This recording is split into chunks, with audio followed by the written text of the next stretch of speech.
3 वर्षापासून आमचं गाव मॉडेल विलेज बनवून आदरणीय कुलगुरू साहेबांच्या संकल्पनेतून मोहम्मदपूर हे गाव दत्तक ग्राम घेतलेलं होतं. त्यापूर्वी गावामध्ये बराच बदल झालेला आहे. मी थोडक्यात आपल्याला काही गोष्टी सांगतो. आम्ही पहिल्यांदा उन्हाळ्यामध्ये भुईमूग पिकावर जास्त भर दिला जात होता. एक साधारणतः 5-6 एकराच्या वर पूर्ण गावामध्ये तिळाचं उत्पन्न होत नव्हतं. परंतु कृषी विज्ञान केंद्र आणि या सर्व शास्त्रज्ञांच्या मदतीने आम्हाला एक गणित पटवून दिलं गेलं की भुईमूग आपल्याला महाग कसा पडतो आणि पाणी सुद्धा भरपूर लागत होतं. पेरणीच्या वेळेस खर्चिक वस्तू होती आणि त्यावेळेस आम्ही थोड्या अंतराने म्हणजे वाढवत आज जे क्षेत्र आमचं 5-6 एकरावर होतं सर, ते आज आम्ही 60 ते 70 एकरावर मागच्या वर्षी तीळ होता. आणि इतके बेकार हाल केले मागच्या वर्षी तिळाच्या पावसाने, तरी पण आम्हाला 5च्या जवळपास ॲव्हरेज लागला. काही तीळ थोडाफार खराब झाला. आता इतक्या बेकार परिस्थितीत बऱ्याच शेतकऱ्यांनी ठरवलं होतं की आता पुढच्या वर्षी आपण तीळ लावू नये. तर ज्यावेळेस आम्हाला उत्पन्न उरलं म्हणजे 5-5 एकराच्या शेतकऱ्याला 2-2 लाख रुपये पेरणीच्या वेळेला उरलेले होते.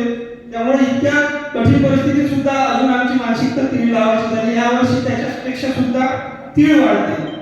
हे याच्यातून म्हणजे तंत्रज्ञानातून आम्हाला हे पूर्ण गणित समजलं. आज आवाड आलेला आहे. माझी 40 एकराच्या जवळपास तूर आहे. धगधग जीव करत आहे. गारपीटचं झालं तर म्हणजे तूर नुकसान होईल का काय. पण मागच्या वर्षी सरांनी आम्हाला तुतीचं क्षेत्र दाखवण्यासाठी म्हणून बीड जिल्ह्यामध्ये पाठवलेलं होतं. आणि खरंच सर आमच्या लक्षात आलं. आम्ही 4 लोकांनी आता तुतीचं चालू केलेलं आहे. शेडची पण बांधकाम पूर्ण होत आलं. गाय किती आली आपल्या 1.5 एकराचं 1 एकराचं जरी क्षेत्रफळ असेल ना, तर आम्हाला एका बॅचमध्ये लाख रुपयाचं उत्पन्न करून जाईल असं तंत्रज्ञान सरांनी आम्हाला तिथे नेऊन दाखवलं. आणि आमचं पाहून आमच्या गावातील लोक सरसावतील आणि इच्छुक झालेले आहेत. बऱ्याचशा गोष्टींमध्ये आमच्या पेस्टिसाइडवर खर्च कसा कमी करायचा याच्यासाठी सुद्धा मी कृषी विभागाचे सुद्धा आभार मानेन सर. शेताच्या बांधावरील प्रयोगशाळा आपण प्रोत्साहित केल्यामुळे आमच्या गावामध्ये ती सुद्धा प्रयोगशाळा यावर्षी सुरू झालेली आहे. ट्रायबडांना आमच्याकडे बनवलेला आहे आणि इतरही गोष्टी आम्ही बनवण्याच्या तयारीत आहे. आमच्याकडे फंडिंग कमी होतं. आपण सुद्धा याप्रमाणे रिलायन्स फाउंडेशन आणि इतर विविध समाजसेवा संस्था गावामध्ये आल्या, त्यांनी एसी किंवा आमचं केबिन वगैरे ज्या काही गोष्टी करायच्या होत्या त्या सर्व बनवून दिलेलं आहे. आणि योगायोगाने आताच आपले पायगुण चांगले लागले. आम्हाला एक ट्रॅक्टर लागला 90% अनुदान आला शेतकरी बचत गटाला. तो सुद्धा आम्ही गावाच्या हितासाठीच आम्ही ते वापरणार. बरेचसे शेतकरी सर आपल्या संकल्पनेतून जे पूर्वीचे लोक घरी वेळ काही ना काही टाकत होते आणि बाजारहाट वाचवत होते.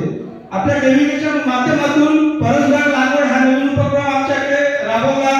बियाणे देण्यात आले. प्रत्येक लोक जे भूमिंग जे असेल ना ते अंगणाच्या भागामध्ये थोडा भाजीपाला लावतात, जेणेकरून आपला बाजारहाटाचा खर्च वाचेल. अशा विविध गोष्टी गावामध्ये घडत आहेत.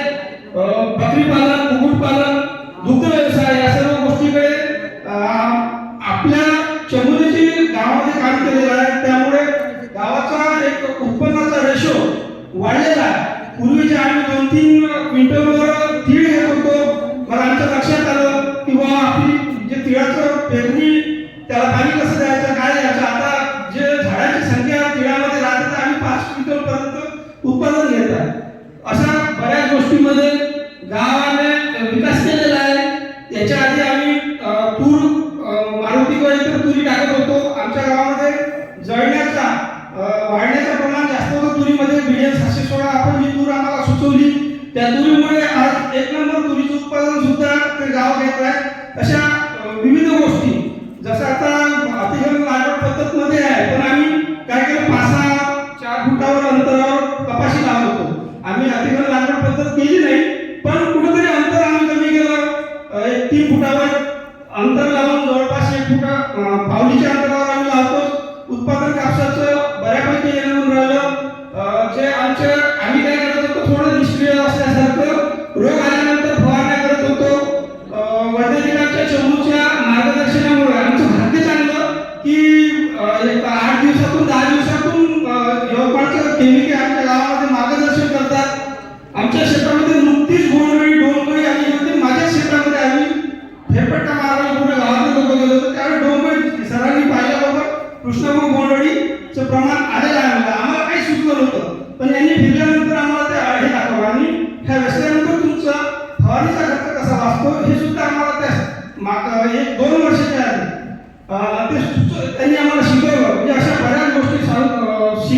झाल्यानंतर आमचा उत्पादनावर खर्च